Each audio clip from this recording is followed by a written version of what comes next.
사도신경으로 함께 신앙을 고백드리겠습니다. 나는 전능하신 아버지 하나님, 천지의 창조주를 믿습니다. 나는 그의 유일하신 아들 우리 주 예수 그리스도를 믿습니다. 그는 성령으로 잉태되어 동정녀 마리아에게서 나시고 본디오 빌라도에게 고난을 받아 십자가에 못 박혀 죽으시고 장사된 지 사흘 만에 죽은 자 가운데서 다시 살아나셨으며 하늘에 오르시어 전능하신 아버지 하나님 우편에 앉아 계시다가 거기로부터 살아있는 자와 죽은 자를 심판하러 오십니다. 나는 성령을 믿으며 거룩한 공교회와 성도의 교제와 죄를 용서받는 것과 몸의 부활과 영생을 믿습니다. 아멘. 찬송가 528장 함께 올려드리겠습니다. 찬송가 528장입니다. 예수가 우리를 부르는 소리 금성 부드러워 문 앞에 나와서 사면을 보며 우리를 기다리네. 오라 오라 방황치 말고 오라 죄 있는 자들아 이리로 오라 주 예수 앞에 오라 간절히 오라고 부르실 때에 우리는 지체하랴 주님의 은혜를 왜 아니 받고 못 들은 채 하려나. 오라 오라 방황치 말고 오라 죄 있는 자들아 이리로 오라 주 예수 앞에 오라. 세월이 살같이 빠르게 지나 쾌락이 끝이 나고 사망의 그늘이 너와 내 앞에 둘리며 가리우네. 오라 오라 방황치 말고 오라 죄 있는 자들아 이리로 오라 주 예수 앞에 오라. 우리를 위하여 예비해 두신 영원한 집이 있어 죄 많은 세상을 떠나게 될 때 영접해 주시겠네. 오라 오라 방황치 말고 오라 죄 있는 자들아 이리로 오라 주 예수 앞에 오라. 함께 기도드리겠습니다. 하나님 아버지 감사합니다. 오늘 우리가 말씀을 통하여서 우리가 돌아가야 할 곳이 어디인지 함께 묵상해보자 합니다. 하나님 아버지, 우리가 돌아가야 할 그곳이, 그 자리가, 그 시점이 어디인지 우리가 깨닫게 하여 주시고 그 자리로 돌아가게 하소서. 그 자리에서 당신이 역사할 그 기묘한 역사들을 체험하고 경험하고자 하오니 주여 우리를 말씀으로 인도하여 주시옵소서. 모든 말씀 주 예수 그리스도 이름으로 기도드렸습니다. 아멘. 오늘 저희가 함께 살펴볼 말씀은 창세기 9장 8절에서 13절까지의 말씀입니다. 창세기 9장 8절에서 13절까지의 말씀입니다.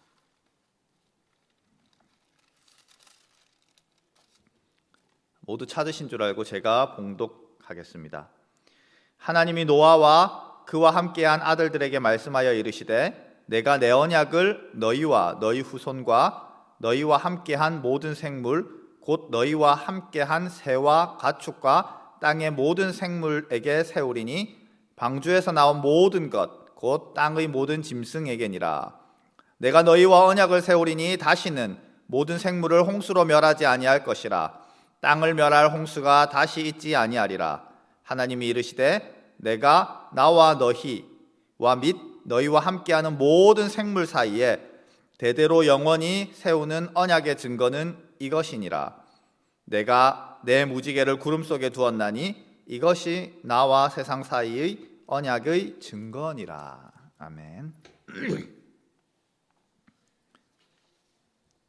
오늘 설교 제목은 영어입니다. Something always brings me back to you입니다.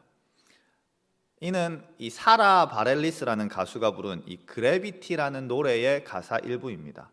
즉 번역하면 중력이라는 제목의 노래입니다. 그 노래의 가사의 일부를 떼서 설교의 제목으로 지었습니다.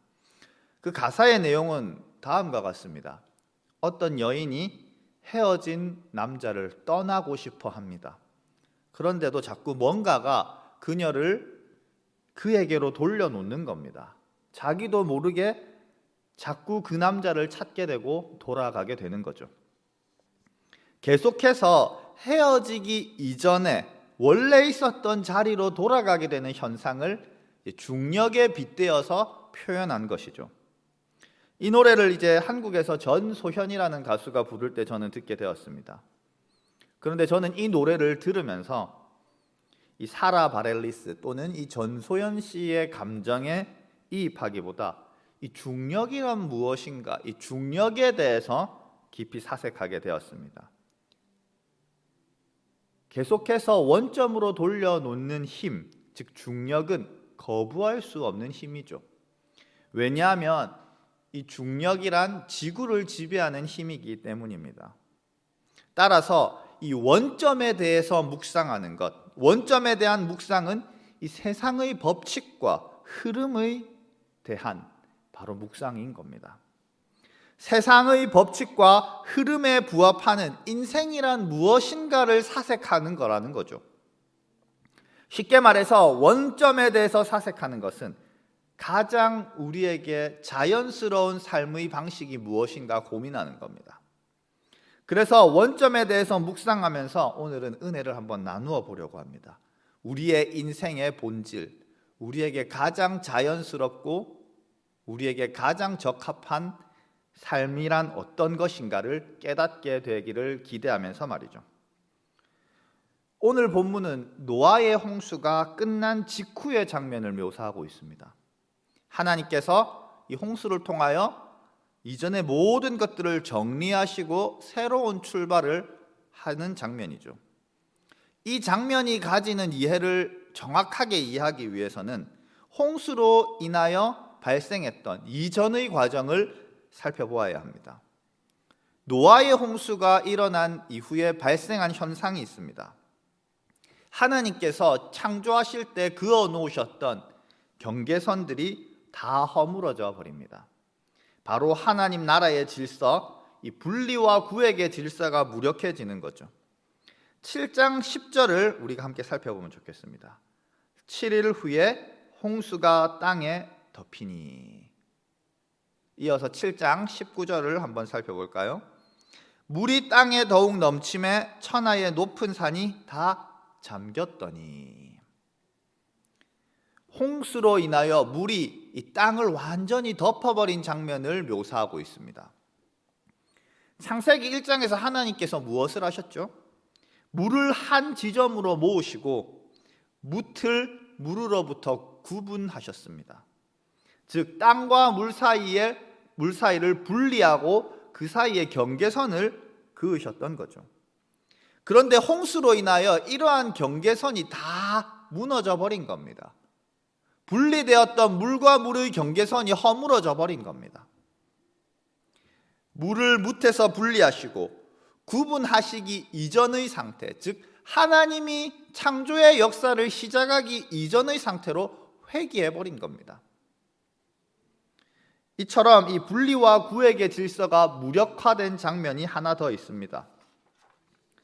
먼저 이 분리와 구획의 질서가 확립된 창조가 시작된 시점으로 다시 한번 돌아가 봅시다. 창세기 1장 7절을 함께 찾아서 읽어보시면 좋겠습니다. 창세기 1장 7절입니다. 하나님이 궁창을 만드사 궁창 아래의 물과 궁창 위의 물로 나뉘게 하시니 그대로 되니라. 아멘. 하나님께서는요, 이 궁창 아래의 물과 궁창 위의 물을 분리하셨습니다. 그것이 바로 하나님 나라의 질서였죠. 그런데 노아의 홍수로 말미암아 이러한 질서가 다시 한번 무너집니다.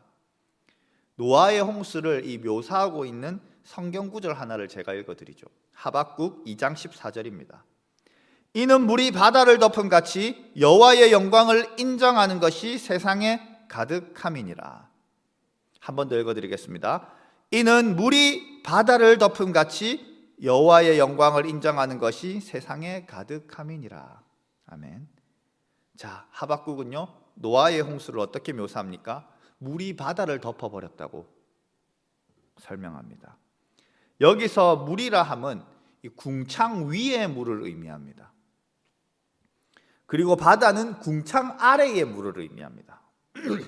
그러므로 이 물이 바다를 덮었다 함은 궁창 아래의 물과 궁창 위의 물의 그 분리와 경계가 지워졌다는 것을 의미합니다.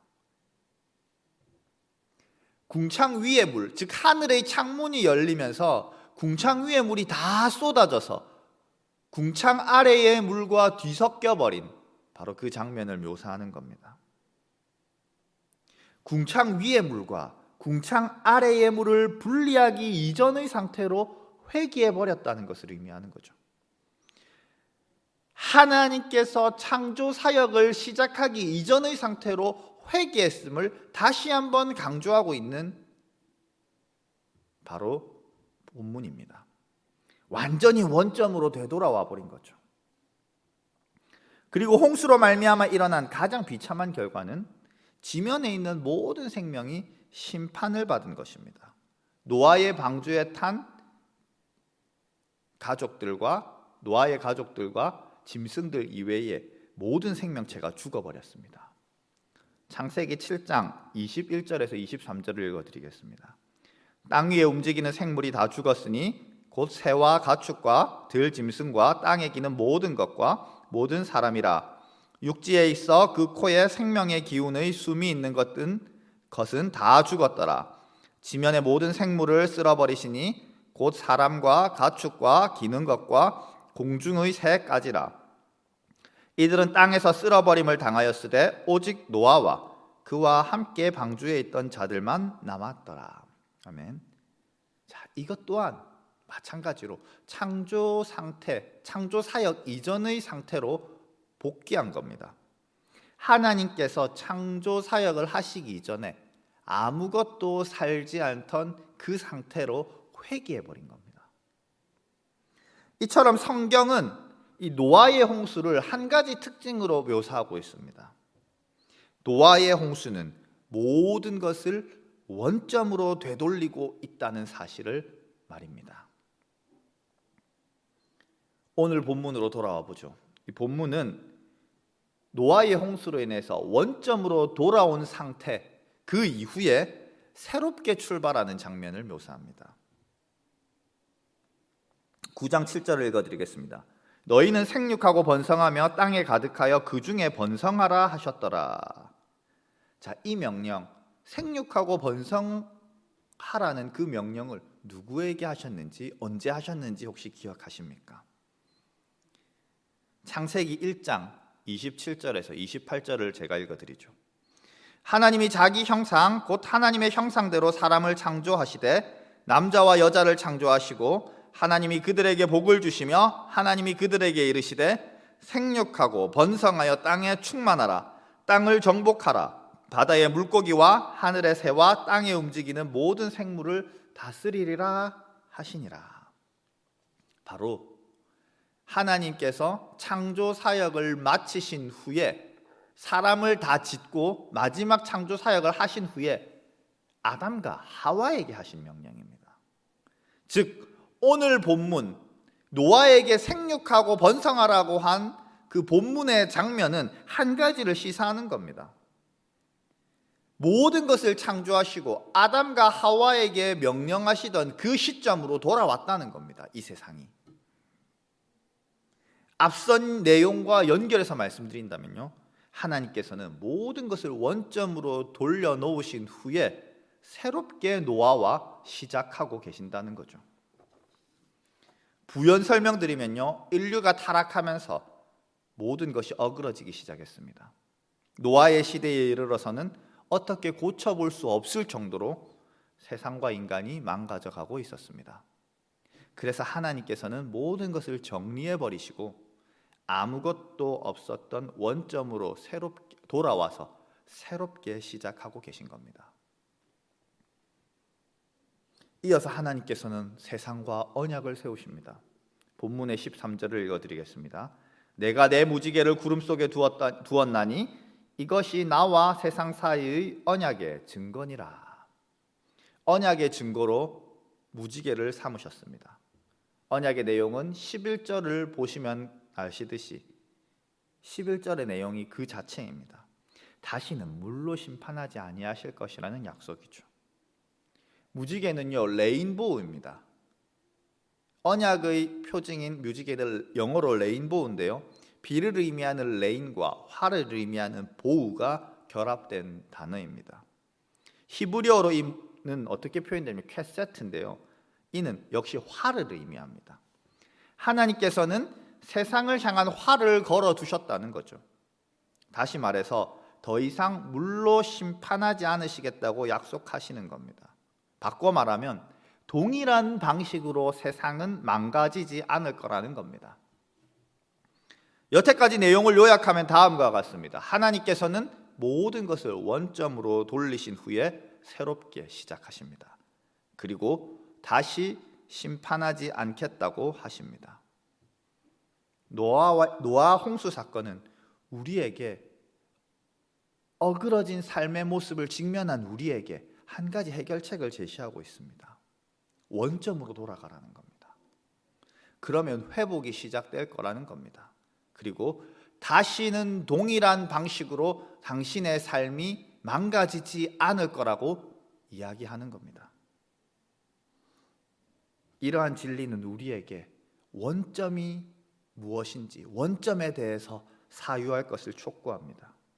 내 삶이 어그러지고 망가지기 시작한 그 이전의 시점은 어디인가? 즉 내가 돌아가야 될 원점은 어디인가 묵상하도록 재촉하고 있는 겁니다. 그 시점과 그 모습, 내 삶이 망가지기 이전의 시점과 이전의 모습이 내 삶을 새롭게 시작할 하나님의 원점이라는 겁니다. 하나님께서 내 삶을 되돌려 놓고자 하시는 그 원점이라는 겁니다. 우리가 순수했던 어린 시절을 그리워하는 이유가 있습니다. 바로 원점에 대한 본능이죠. 가장 행복하고 아름다웠던 모습으로 끌어당기는 중력인 겁니다. 우리의 영혼은 본능적으로 아는 겁니다. 어디로 돌아가야 하는지를 말입니다. 오늘 묵상한 진리에 기대어서 다음과 같이 뒤집어 생각할 수 있습니다. 삶이 자꾸 어그러지는 이유, 계획대로 되지 않는 이유, 인생에서 자신의 마음대로 되는 것이 하나도 없는 이유는 원점으로 돌아가지 않기 때문입니다. 원점을 향한 그 중력을 거부하는 삶, 원점에서 멀어지는 삶을 지속하기 때문입니다. 하나님께서는 우리에게 이렇게 말씀하실 것만 같습니다. 원점으로 돌아가는 것이 가장 단순한 해결책이라고. 가장 단순한 해결책 대신에 복잡하게 생각하기 때문에 모든 것이 악화일로를 걷고 있는 것이라고 말입니다. 이처럼 우리는 왜 자꾸 원점에서 멀어지려고만 하는 걸까요? 원점으로 돌아가는 것을 퇴보하는 것이라고 생각하기 때문입니다. 오직 앞으로 나아가는 것만이 발전이라고 생각하기 때문이죠. 원래의 모습과 달라져야만 한다는 강박에 시달리고 있기 때문입니다. 그러한 연유로 원점에 대해서 진지하게 사유하지 않는 거죠. 원점에 대해서 너무 쉽게 단정해버리고 멀리해버리는 겁니다. 그래서 돌아가야 할 곳에 대한 사유는 하지 않은 채 어디로 나아가야 할지에 대한 생각만 가득한 겁니다. 그 결과 엉뚱한 곳으로 나아가다가 망쳐버리는 겁니다. 원점에 대한 그 사유의 부재가 우리를 피곤하게 만들고 고통스럽게 한다는 겁니다. 사랑하는 형제 자매 여러분, 문제가 꼬일 대로 꼬였을 때는 앞으로 전진하려고 들면 안 됩니다. 전진하려고 할수록 인생은 더 복잡하게 꼬이기 마련입니다. 더 좋은 수를 떠올리려고 할수록 상황은 더 악화되기 마련입니다. 해결책은 간단합니다. 문제가 꼬이기 이전의 시점으로 돌아가면 됩니다. 이러한 차원에서 우리는 어린아이와 같이 되라는 예수님의 말씀을 이해할 수 있는 거죠. 네가 순수했던 그 시점으로 돌아가라. 그곳에 해답이 있다. 천국으로 가는 길이 있다. 즉 원점에 대한 사유를 재촉하는 말씀으로 우리가 해석할 수 있다는 겁니다. 예시를 하나 들어드릴까요? 일본의 야구 선수 이치로는요, 이 야구 천재로 불리는 대선수입니다. 이 아시아를 넘어서 이 세계 최고들만 모이는 이 메이저리그에서도 손꼽히는 타격의 명인입니다. 그가 메이저리그에 진출해서 활약할 때 그의 타격 폼과 이 타격 기술, 이 스윙은요 이미 완벽함의 경지에 이르렀습니다. 그런 그도 인간이기에 이 슬럼프에 빠질 때가 있었습니다. 그럴 때마다 그는 다른 것을 하지 않았습니다. 새로운 기술을 연마하려 하지 않았습니다. 19살, 20살 때, 즉 일본에서 2군에서 야구할 때의 타격 자세와 스윙으로 돌아가려고 했습니다. 바로 초년병 시절 원점으로 돌아간 겁니다. 그렇게 그는 슬럼프를 극복했습니다. 이치로와 같은 명인은 아주 간단한 사실을 알고 있었던 거죠. 원점에 해답이 있다는 사실을 말입니다. 그렇습니다. 진리는 우리에게 원점에 대해서 생각하라고 재촉합니다. 그 시점과 모습으로 돌아갈 때 의외로 문제는 쉽게 해결될 수 있다고. 왜냐하면요, 인생이 꼬일 대로 꼬인 상태에서 꼬이기 이전의 시점으로 돌아가면 보게 되는 것들이 있거든요. 무엇이 잘못되었는지, 어떤 실수로 사태가 여기까지 이르렀는지 한눈에 보게 되는 겁니다. 문제의 한복판에 있을 때 볼 수 없었던 것들, 그것들이 문제가 시작되기 이전의 시점으로 돌아가서 보기 시작하면 명확하게 보이게 된다는 거죠. 그 결과 이 복잡하게 보이던 문제들이 단순하다는 것을 깨닫게 되는 겁니다. 문제를 쉽게 해결할 수 있는 실마리를 붙잡게 되는 거죠. 그러한 연유로 원점으로 돌아갔을 때 동일한 문제와 동일한 이유로 삶이 꼬이지 않게 되는 겁니다. 동일한 방식으로 세상이 망하지 않을 것이라는 그 무지개 언약, 하나님의 언약이 나의 소유가 되는 기적을 경험하게 되는 겁니다. 저는 여태까지 원점으로 돌아가야 할 이 필요성에 대해서 말씀드렸습니다. 그러나 때로는 이 원점이 어디인지 알 수 없을 때도 있습니다. 왜냐하면 삶이 너무 복잡하게 꼬여버렸기 때문에 어디서 풀어야 될지 모를 때도 있기 때문입니다. 어디서부터 잘못되기 시작했는지 알기 어려울 때도 있기 때문입니다. 인생이란 아주 미묘하고 복잡한 것이어서 원인과 시점을 정확하게 특정할 수 없을 때가 아주 많습니다. 그래서 원점이 어디인지 몰라서 돌아가지 못합니다. 계속 헛된 지점에서 빙빙 돌다가 시간을 낭비합니다. 어디로 가야 할지 몰라 소중한 인생이 속절없이 흘러갑니다. 그렇게 살다가 어느 순간 자신의 삶을 돌아보게 되는 순간이 옵니다. 대부분 이미 경험하셨을 겁니다. 단 한 번도 자신의 삶을 돌아보지 않았다면 문제 있는 거죠. 자신의 인생을 돌아볼 때 무엇을 보게 됩니까? 자신의 인생이 완벽하다라는 기만에 빠지지 않은 이상, 자신이 놓쳐버린 것들을 보지 못하는 어리석은 인간이 아닌 이상 후회와 원망이 가득 찬 자신을 바라보게 됩니다. 부족한 자기 자신에 대한 후회, 그때 왜 그렇게 하지 못했을까라는 후회, 어리고 나약했던 자신을 도와주지 않았던 누군가에 대한 원망, 자신을 이끌어주고 지도해줄 리가 없었던 환경에 대한 원망, 궁극적으로 이 모든 것을 허락하지 않으셨던 하나님에 대한 원망까지 이어집니다. 제가 강조하는 바는 돌아가야 될 지점을 몰라서 원점에서 멀어질수록 후회와 원망만 가득한 삶을 살게 된다는 겁니다. 이처럼 돌아가야 할 원점을 몰라서 헤매고 있을 때, 그렇게 내 인생에 후회와 원망이 쌓여갈 때조차 아주 뚜렷한 원점이 하나 있습니다. 바로 하나님 아버지에게로 돌아가는 겁니다. 그는 가장 궁극적인 원점이기 때문이죠. 성경은 이야기합니다. 인간은 하나님으로부터 하나님에게서 창조되었다고. 그리고 태초부터 하나님과 함께 있었다고. 바꿔 말하면 하나님은 모든 이가 돌아가야 할 공통적인 원점이라는 겁니다. 인생은 내가 지금까지 어디까지 왔는지 헷갈릴 만큼 여기저기로 우리를 몰아댑니다. 그리고 어느 순간 내가 어디에서 출발했는지 헷갈릴 만큼, 모를 만큼 나를 멀리 끌고 오기도 하죠.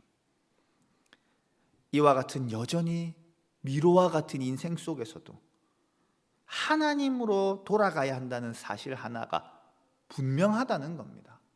성경은 가장 궁극적인 원점인 하나님을 대해서 이야기하고 있다는 겁니다. 해답도 출구도 없는 상황에 이르면 인간은 자기도 모르게 하나님을 찾게 됩니다.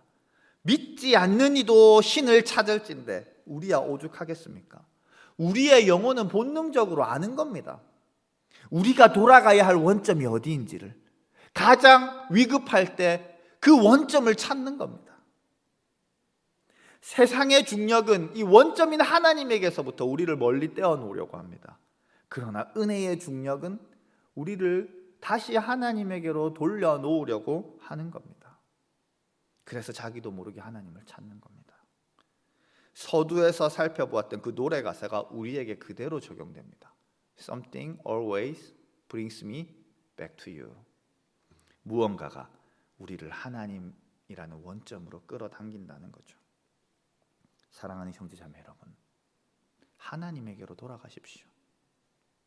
예배의 자리로, 경건의 자리로, 세상에 물들고 찌들기 이전에 순수하게 하나님을 찬양하고 예배하던 그 모습으로, 그리고 하나님께 더욱 매달리십시오.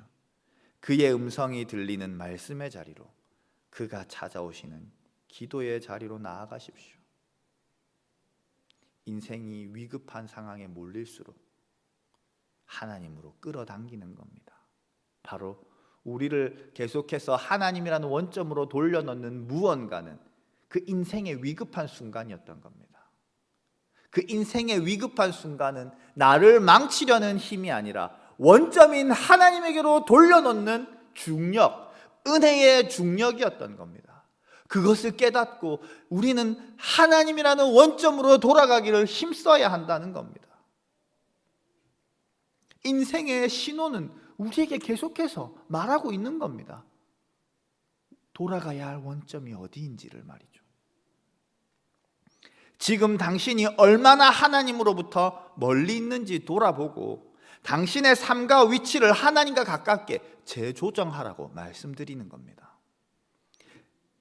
그 자리가, 그 모습이 실타래처럼 꼬여있는 당신의 인생이 돌아가야 할 원점일 테니까요. 하나님에게로 돌아온 그 자리에서, 그리고 그 시간 속에서 그동안 보지 못했던 것들이 보일 겁니다. 왜 여기까지 흘러오게 된 건지, 어떻게 하다가 일이 이렇게 된 건지, 이 모든 순서와 흐름 같은 것들 말이죠. 그제서야 그토록 씨름했던 복잡한 문제들의 실마리가 조금은 잡히게 될 겁니다. 그리고 우리는 새로운 시작을 하게 될 겁니다. 동일한 실패를 거듭하지 않게 되는 새로운 시작을 말입니다. 누군가에게는 하나님에게 돌아와야 한다. 하나님이 돌아와야 할 원점이다. 이 말씀이 이 손에 잡히는 구체적인 것이 없는 이 추상적인 이야기로 들릴 수 있습니다. 그러나 하나님이 원점이다. 그에게로 돌아오라는 이 말씀이 추상적인 것이 아닙니다. 당신의 삶이 하나님이라는 원점에서 너무 멀어졌기 때문입니다.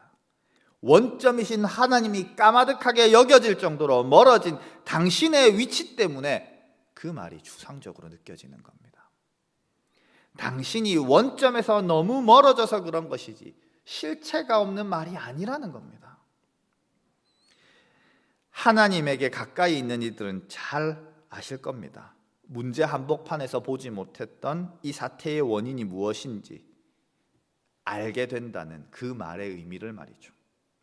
왜 내 인생이 여기까지 흘러오게 되었는지 그 흐름이 보인다는 그 말의 의미를 말이죠. 그리고 복잡한 문제의 실마리가 보인다는 그 말의 의미를 말이죠. 그리고 새로운 시작의 설레임이 무엇인지까지도 말입니다. 하나님께 가까이 있는 이들은 이 모든 것들을 구체적으로 경험하고 있을 테니까 말입니다. 그러니 간곡하게 권면드립니다. 일단 돌아오십시오. 구체적인 뭔가를 자꾸 느끼고 손에 잡은 후에 돌아오려고 하지 말고 일단 그냥 돌아오십시오. 왜냐하면 당신이 선 지금 그 자리에서는 절대 보이지도 느껴지지도 않을 것들이니까요. 일단 돌아와야 이 모든 것이 무슨 의미였는지 깨닫게 될 테니까 말입니다. 말씀을 맺으려 합니다. 오늘 저희가 나눈 말씀은 아주 간단합니다. 원점으로 돌아가라는 겁니다. 그곳에 해답이 있으니까요. 그리고 원점이 어딘지 모르겠거든 하나님에게로 돌아오라는 겁니다.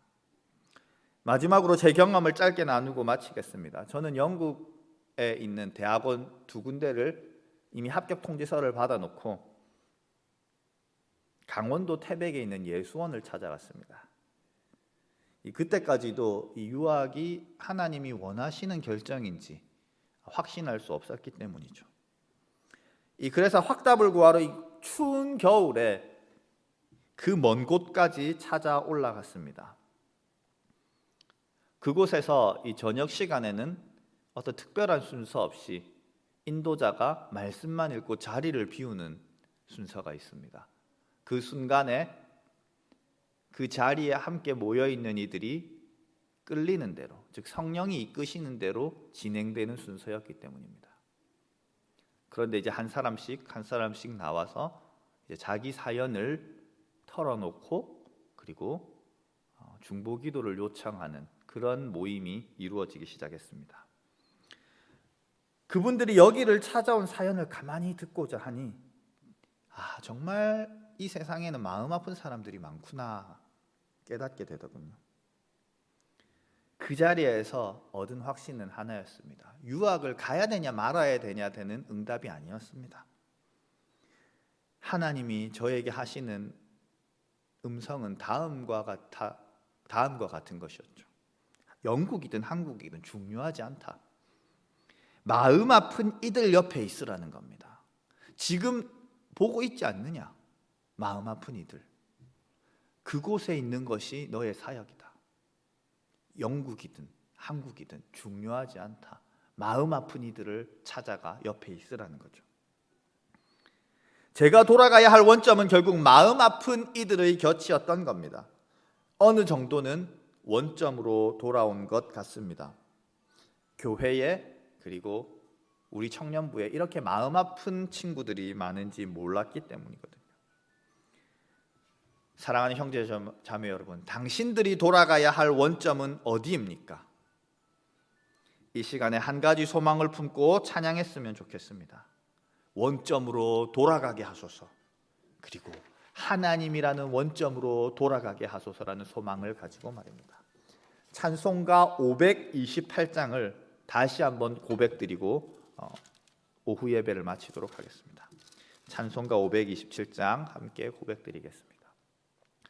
예수가 우리를 부르는 소리 금성 부드러워 문 앞에 나와서 사면을 보며 우리를 기다리네. 오라 오라 방황치 말고 오라. 죄 있는 자들아 이리로 오라. 주 예수 앞에 오라. 간절히 오라고 부르실 때에 우리는 지체하랴. 주님의 은혜를 왜 아니 받고 못 들은 채 하려나. 오라 오라 방황치 말고 오라. 죄 있는 자들아 이리로 오라. 주 예수 앞에 오라. 세월이 살같이 빠르게 지나 쾌락이 끝이 나고 사망의 그늘이 너와 내 앞에 둘리며 가리우네. 오라 오라 방황치 말고 오라. 죄 있는 자들아 이리로 오라. 주 예수 앞에 오라. 우리를 위하여 예비해 두신 영원한 집이 있어. 죄 많은 세상을 떠나게 될 때 영접해 주시겠네. 오라 오라 방황치 말고 오라. 죄 있는 자들아 이리로 오라. 주 예수 앞에 오라. 주 예수 그리스도의 은혜와 하나님의 풍성하신 사랑과 성령의 교통하심이 각자의 처소에서 원점을 구하는 모든 이들에게 영원토록 함께 있을지어다. 아멘.